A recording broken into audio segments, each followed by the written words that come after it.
Hi, Taylor T. Carlson, and I'm back with another video for you.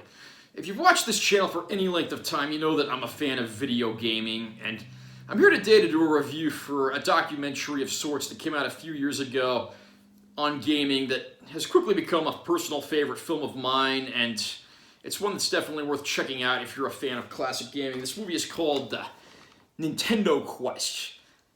I'm going to describe the film a little, talk about my personal review, and I'll also talk a little bit about the different releases of the film and how you can watch it. And anyway, if you're a gaming fan, this is definitely something you'll want to hear about. Now, I'll do an unboxing of the release first. This is the Blu-ray edition, which has 3 discs, including 2 discs of bonus materials, as well as a commentary track on the main disc. But here's our cover art. I absolutely love this caricature of sorts that they used for their front cover. Here's the spine text. This is disappointingly really small and kind of hard to read. Even the Nintendo Quest logo, which is monstrous on the cover and screams out Nintendo Quest, is a little puny there, so somewhat disappointing. On the back cover, we got our heroes. It's the ultimate 8-bit road trip.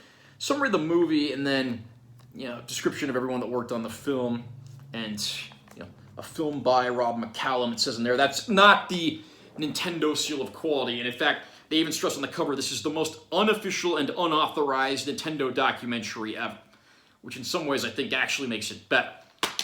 Inside the sleeve, here we got disc 1, which has our film as well as 2 commentaries.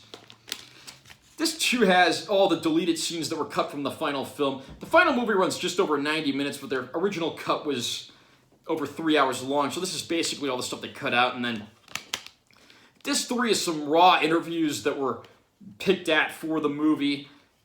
You only see clips of these interviews in the final movie, but here you get to see the complete, unadulterated, uncensored interviews, so that's kind of nice if you want to go through and get all this content. Nintendo Quest deals with the director of the film, Rob McCallum, challenging his lifelong childhood friend, Jay Bartlett, to go on a quest across Canada and the United States of America to collect all 678 official licensed Nintendo NES games. But there's a few catches. There's a 30-day time limit, and it has to be all in-person, in-store purchases.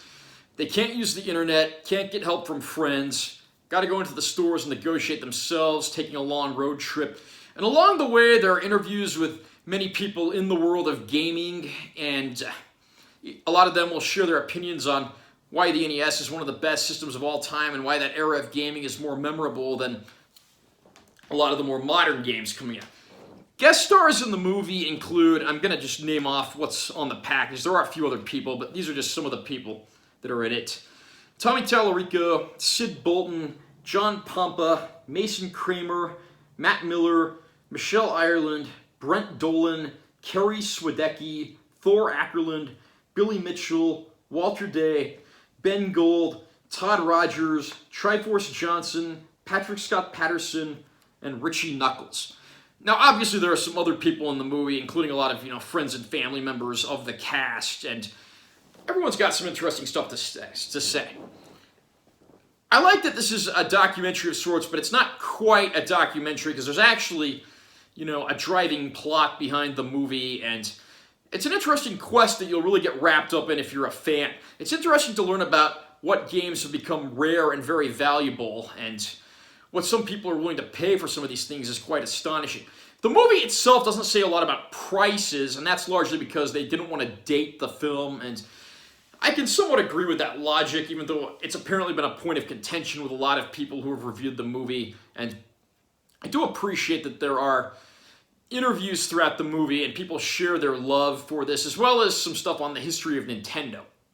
One thing I like about the movies that Rob McCallum makes is that he's very informative, he has a lot of information, but he never talks down to the audience, and he always makes the stuff accessible. You watch one of his movies, even if you know nothing about the subject matter, he'll give you the introduction you need, he'll give you the basics, and then by the time it's said and done, you might just be a fan. I mean, he also did a documentary on He-Man a few years ago, and, I know nothing about He-Man, but by the end of that documentary, I was a lot more interested, and it's something that I now want to look more into.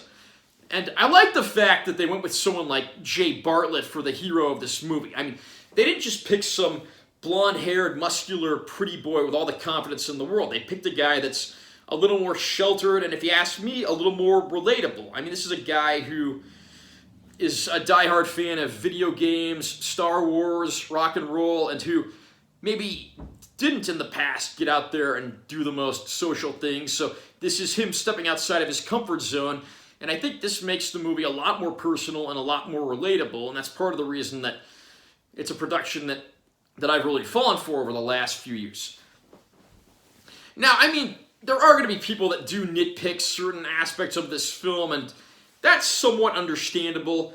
I wouldn't say that this is a perfect movie, but it was everything I was looking for and more, and I think old school video game fans are going to really appreciate what they find here. As far as availability of the film goes, it's available for streaming on Amazon Prime, and it's also being sold in a more bare bones DVD package, which doesn't have any of the bonus features, although it does include a trailer for the film that's not in the 3-disc Blu-ray set I showed off earlier. This one actually has a much bigger Nintendo Quest logo on the spine. I like that a lot more than I do how it's just tiny on the Blu-ray. And then, again, front cover's basically the same art, and then most of the same description stuff on the back there. This movie was followed up with an 8-episode miniseries called Nintendo Quest Power Tour, where Jay and Rob continue to go to other cities hunting for games while they premiere the movie Nintendo Quest in different cities across the US and Canada. Have you had a chance to see Nintendo Quest yet? What did you think of this movie? Are you an old school gamer who loves the old days of the NES? Comment down below and let me know what you think. Also, remember to subscribe to my channel for additional content and give this video a like if you found it helpful. I'm Taylor T. Carlson, and I will see you next time.